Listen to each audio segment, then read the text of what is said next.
ব্যর্থ হলে আর নির্বাচনে আসব না, ফয়জুল করিম।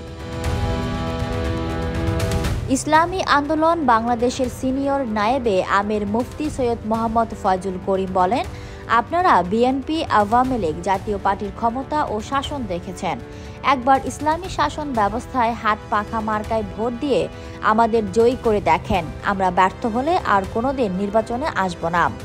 তিনি মঙ্গলবার বিকেলে নরসিংদীর পলাশ উপজেলা বাসস্ট্যান্ড গণসমাবেশে প্রধান অতিথির বক্তব্যে এসব কথা বলেন। ফয়জুল করিম বলেন, নির্বাচনই মুক্তির পথ নয়। বাংলাদেশে এর আগেও বারবার জাতীয় নির্বাচন হয়েছে। প্রতিটি নির্বাচনের মধ্য দিয়ে জাতি একদল নতুন অপরাধপ্রবণ নেতাকর্মী পেয়েছে। অতীতের নির্বাচনগুলোর মতো মাস্তান চাঁদাবাজরা ক্ষমতায়িত হলে মুক্তি আসবে না। নীতির পরিবর্তন না করে কেবল নেতার পরিবর্তন করতে নির্বাচন আয়োজন করার জন্য জুলাই অভ্যুত্থান হয় নাই। তাই সংস্কার, বিচার ও জুলাই সনদের আইনি ভিত্তি নিশ্চিত করে পিআর পদ্ধতিতে নির্বাচন দিতে হবে। তিনি বলেন, জনগণের ভোটে নির্বাচিত হয়ে যারা খুন, চাঁদাবাজি, রাজনীতি ও ক্ষমতার অপব্যবহার করেন তার দায়-দায়িত্ব ভোটারদের নিতে হবে। কারণ আপনারা তাদেরকে ভোট দিয়ে নির্বাচিত করেছেন। সেজন্য একজন মুসলমান হিসেবে ইসলামের বাইরে যাবার কোনো সুযোগ নেই। আর যারা অমুসলিম তারাও হাত পাখা মার্কায় ভোট দেবেন নিজেদের জীবনের নিরাপত্তা, ন্যায় বিচার ও জানমাল ইজ্জত রক্ষার্থে। সকল ধর্মের মানুষের সমান বিচার ব্যবস্থা প্রতিষ্ঠা করতে হবে। কে হিন্দু, মুসলিম, খ্রিস্টান, বৌদ্ধ তার কোনো ভেদাভেদ করা যাবে না। তিনি আরও বলেন, আওয়ামী লীগ, বিএনপি ও জাতীয় পার্টি বারবার নির্বাচিত হয়ে বারবারই ফেল করেছে। বিএনপি 5 বছরের ক্ষমতার মধ্যে দুর্নীতিতে 3 বার বিশ্ব চ্যাম্পিয়ন হয়েছে। 2001 থেকে 2006 পর্যন্ত যে ঘটনা ঘটেছে তা সবাই জানে।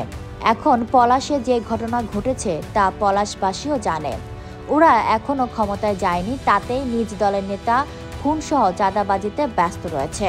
ক্ষমতায় গেলে কি করবে তা আপনারাই বুঝতে পারতেছেন।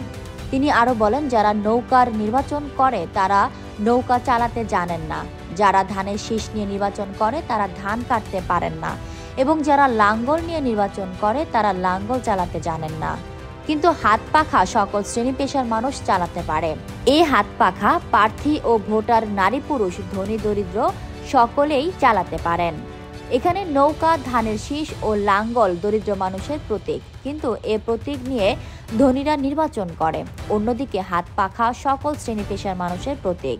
নরসিংদী 2 আসনের হাত পাখা প্রতীকের প্রার্থী ইঞ্জিনিয়ার মহসিন আহমেদ এর সভাপতিত্বে অন্যান্যদের মধ্যে বক্তব্য রাখেন ইসলামী যুব আন্দোলন কেন্দ্রীয় সাংগঠনিক সম্পাদক আরিফ বিন মেহের উদ্দিন, জেলা শাখার সেক্রেটারি মোহাম্মদ রাকিবুল হাসান, সাংগঠনিক সম্পাদক মোহাম্মদ শেখ সাদি শাকিল, জাতীয় শিক্ষক ফোরামের জেলা সভাপতি ওয়ালি খান, যুব আন্দোলন জেলা শাখার সহ-সভাপতি মোবারক হোসাইন, পলাশ শাখার সভাপতি মোহাম্মদ সোলেমান ভূঁইয়া, সাধারণ সম্পাদক ইকরাম হোসেন প্রমুখ।